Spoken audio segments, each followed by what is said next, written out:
Hi guys, dumating na nga pala itong order ko. As usual, panty na naman itong in-order ko. Gustong gusto ko kasi talaga to. Napaka-comfy kasi gamitin ito, tapos sobrang stretchable pa talaga. At higit sa lahat, hindi siya masakit sa singi. Kaya nga kung gusto nyo rin, ilalagay ko na lang dyan sa comment section yung link. Dumaan na nga rin itong sister ko sa bahay, tapos nakikapi na nga rin siya. Tapos ko nga lang din kumain yan, tapos nagtimpla na nga rin ako nitong BioFit tea. Maghapon kasi ako nakatulog, kaya hindi ako masyadong nakainom ng tubig. Kapag ganun nga na hindi ako nakakainom ng maraming tubig, ay talagang nahihirapan ako mag-poops. Kaya ayan, dinadaan ko na lang sa pag-inom ng tea. Ipapakita ko na nga rin sa inyo itong lotion na ginagamit ko ngayon, na sobrang nagagandahan talaga ako. Mabilis kasi siyang matuyo sa balat, tapos nakakaputi rin. Ito nga rin yung ginagamit kong sabon, Boucher, para sa aking face and body. Habang ginagawa ko nga itong content na to, bigla nga may sumilip sa pinto. Oh,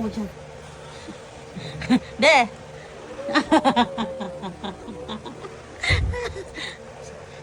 Meron naka Eskenol, tapos itong RDL.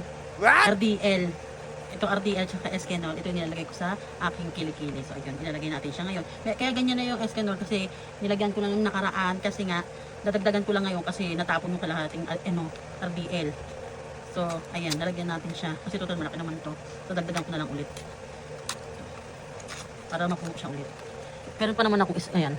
Ito yung natira ko. Ito, dadagdagan ko siya. Ito yung para sa mukha ko, tapos ito yung para sa kilikili ko. Lalagyan natin ng RDL. Kasi, tinaray ko isang beses yung eto, at saka yung Eskenol, sa lagyan ko ng RDL, tinaray ko sa aking face. Kaso nga lang, hindi siya effective kasi dumadami yung tagyawat ko. Mas maigi yung pimples ko, mas mag-iigi talaga at ganito lang yung gagamitin ko sa aking face. So, ayan. Ito, gagawin ko lang to para sa aking kilikili. Ayan.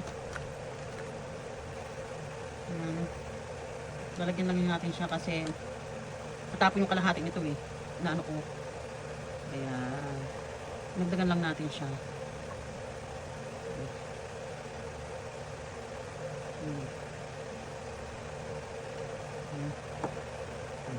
Diba? Puno na siya, sakto na. Hindi ko nadadagdagan pa na. Ayan. So, ngayon, ito meron na tayong gamit para sa ating leki-leki para pumuti. Tapos, ito yung para sa aking face. Grabe, ang hirap talaga maging babae. Ang daming kaartihan. So, yun lang talagang masasabi ko. Siya nga pala guys, kung gusto nyo rin itong lotion na nakakaputi, ay ilalagay ko na nga lang din dyan sa comment section yung link. Habang pinapalamig ko ngayon, tinimpla kong BioFit tea, nakipag-engage nga muna ako sa aking mga kumami. Ang pakiramdam ko nga ay malamig na. Ayan, ininom ko na nga. So, ayun lang ang update natin for today's guys. See you on my next vlog. Thanks for watching. Bye!